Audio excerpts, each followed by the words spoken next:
Je suis partie de Paris avec 30 ans de métier dans l'animation et j'arrive ici donc en tant que directrice sur un centre de loisirs donc périscolaire. Le challenge c'était effectivement de pouvoir redonner un cadre à un centre de loisirs donc sous tutelle jeunesse et sport qui était d'une part organisé par la communauté de communes et par la mairie. Et moi, je devais faire un centre de loisirs commun et justement manager une équipe. Ici, je travaille à échelle humaine. C'est beaucoup plus convivial. Les familles, je les vois tous les jours, je peux les croiser dans la rue. Il y a cette relation humaine extrêmement forte dans notre métier que là, je peux, moi, vivre pleinement et ressentir pleinement. Sur la commune de l'Albenque, la population, en 10 ans, est augmentée de 50% et les enfants scolarisés ont augmenté de 60%. L'arrivée de Christine, directrice de qualité, nous a aidés pour développer cette organisation au sein de l'école. On a travaillé avec Christine en étroite collaboration donc sur la mise en place des rythmes scolaires en intégrant les différents partenaires de façon à proposer des activités de qualité dont Christine est responsable, que ce soit sur la partie pédagogique et le management de ces différents intervenants. Donc on a en effet recruté 4 personnes de plus. On peut dire qu'on a développé à peu près de 25 à 30% le temps de travail du personnel.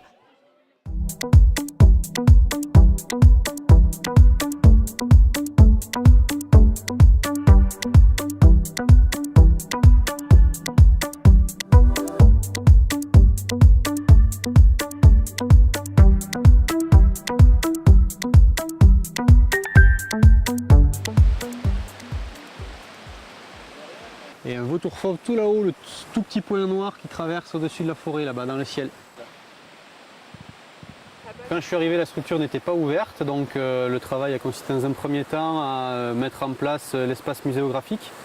Et quand on a ouvert ensuite en 2002, mon travail donc, en tant que responsable de la structure a été de mettre en place le fonctionnement de cette structure-là, avec tout ce qui était communication, commercialisation des prestations et aussi donc, positionnement de la structure.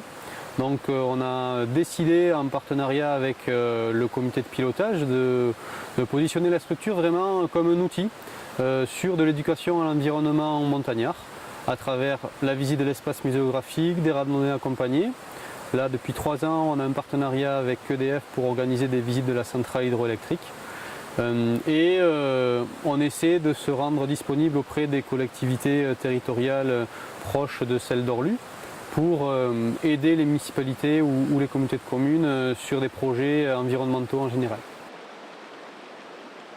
Ça correspond à la volonté des gens de cette vallée d'avoir un tourisme, pas forcément la grosse affluence, mais un tourisme de qualité, raisonné et de qualité.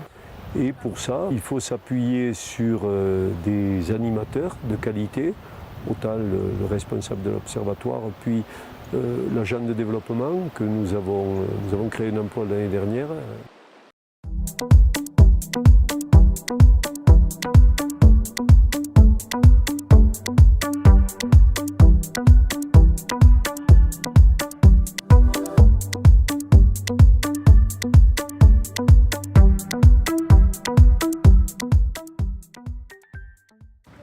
La difficulté majeure, c'est de recruter les infirmières. La première raison, c'est qu'au niveau national, la formation des infirmières n'est pas en adéquation avec la demande.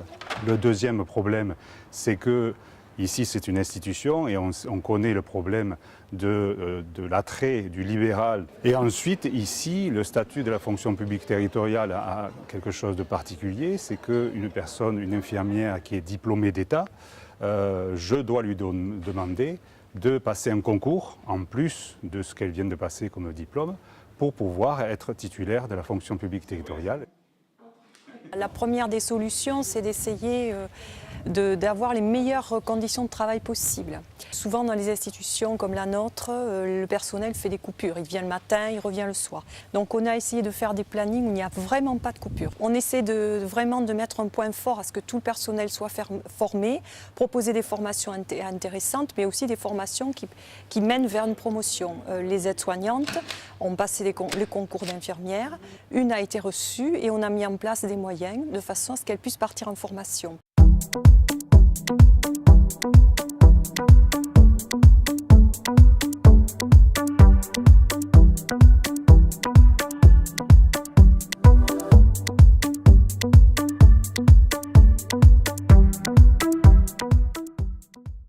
Le travail d'un conservateur départemental, en l'occurrence sur le département du Gers, c'est la gestion d'un réseau d'établissements muséographiques. Il y a 5 musées de France, à partir du pôle patrimonial de l'abbaye de Flaran. Ça suppose une organisation de services assez complexe, un lien qui se fait avec plusieurs établissements qui sont chacun différents, qui ont chacun des thématiques différentes, donc des problématiques aussi que vous imaginez derrière, notamment dans la gestion des établissements, dans le lien administratif par exemple avec les collectivités propriétaires. Et la caractéristique finalement du conservateur départemental, c'est qu'il a en face de lui non pas un maire, un conseil municipal, mais là en l'occurrence dans le Gers, 5 maires, 5 conseils municipaux, des élus, des agents sur les musées, et qu'on est dans ce processus un peu de mutualisation de compétences. Donc nous sommes bien un service de la collectivité départementale mis à disposition des communes pour travailler sur une logique scientifique et muséographique qui est le fondement même de notre métier. Il y a une énorme difficulté actuellement, malgré l'ampleur territoriale qu'on évoquait, malgré la multitude des tâches, on se rend compte qu'on a effectivement peu d'agents en proportion. Pour donner qu'un seul chiffre, 6500 scolaires sont reçus chaque année sur l'abbaye de Flaran, sur les 42 000 visiteurs qu'on reçoit, et ces 6500 scolaires, ils sont portés par seulement 2 agents de la collectivité. C'est un métier qui est aussi en tension et en sollicitation extrême, et une question se pose maintenant pour nous tous, conservateurs, c'est le devenir même de ce métier au sein de la filière culturelle, avec à peu près un tiers des conservateurs qui vont partir là quasiment immédiatement dans les 5 ou 10 ans à la retraite.